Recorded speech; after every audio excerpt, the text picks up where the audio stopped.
Councillor Jess Miller, solemnly and sincerely declare and affirm that I will undertake the duties of the office of councillor in the best interests of the people of the City of Sydney and the City of Sydney Council, and that I will faithfully and impartially carry out the functions, powers, authorities and discretions vested in me under the Local Government Act 1993 or any other act to the best of my ability and judgment. Thank you. I'd like to sign it too. Yep. Well, I'm back. Absence does make the heart grow fonder, and I'm very happy to be back. And I'm very grateful to Nick and Jemima because it's such a generous thing for partners and family to do. So thank you. Congratulations to everybody, you've done great. I'd also like to acknowledge the incredible contribution of Councillors Emelda and William Chan. They had a remarkable past term, and it's really important to note, but to acknowledge that they remain a really important part of our team and a really important part of the community. Elections are incredibly tough. They're also pretty humbling. They have the ability to remind you that this is not all just about you.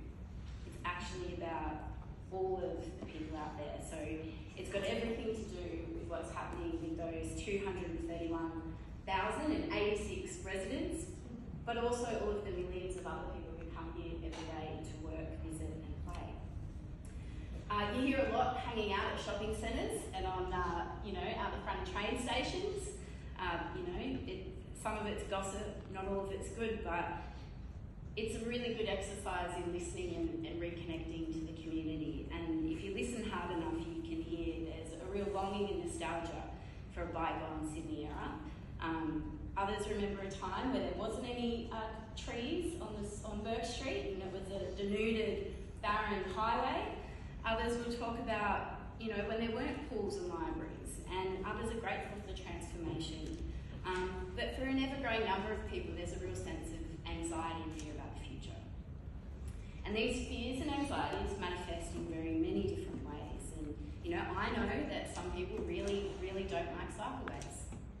They don't like parking fines. Some people will never ever think that the grass is green enough, and they don't like the fact that trees drop leaves. Either the city is too noisy or not noisy enough. At some point, a bin might not get collected. There are always and always will be things that we can improve upon, and as councillors, that we can never do enough.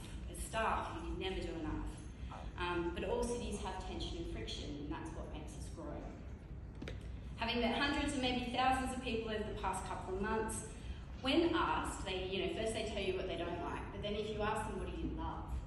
That's where you get the magic, and they'll tell you it's all about a sense of belonging. They love the Christmas concerts. They love the library. It might be a tree outside their window. The dog pool in Sydney Park. It might be the smell of jasmine covering the walls. It could be a cafe singing on the street, drinking cold beer on a hot afternoon. It could be running, playing basketball, the steep slide at that brilliant little park. And this is the work, this is the collective work of all of the many thousands of people who work at the City of Sydney. And it truly is a labour of love. I think we all have a very unique vantage point. Not many people get to really see or even understand the magical interconnectedness of a city. It's just such a beautiful living tapestry, and beyond the rubbish, the roads and rates, we are also the temporary custodians of the collective memories, experiences, fears and hopes for the future. And it all starts with care. And it's not just saying that we're going to do stuff, it's getting on and actually doing it. Care is through action. And caring requires a big heart. And as someone very wise once told me, love doesn't come for free. Fighting for what's right and caring good can sometimes break your heart a little bit. And guys, do not read the comments. Have you? Nonetheless, we persist. Care and love is an act of courage and compassion, and it's hard, hard work. This really is an exceptional group of individuals, and I've looked you all up on Google, so I can affirm that that is true, and I look forward to getting to know you and working on things, but what we do individually is nothing compared to what we can achieve collectively. But most of all, I'm so pleased to be back with Councillor Cock and Councillor Walling, and continuing willing to work with the formidable Lord Mayor Clover Moore. Undeniably, she's fought the hardest, cared the longest, loved the most, and has worked so consistently for 231,086 residents and millions of other Sydney sides, whether they like her or not.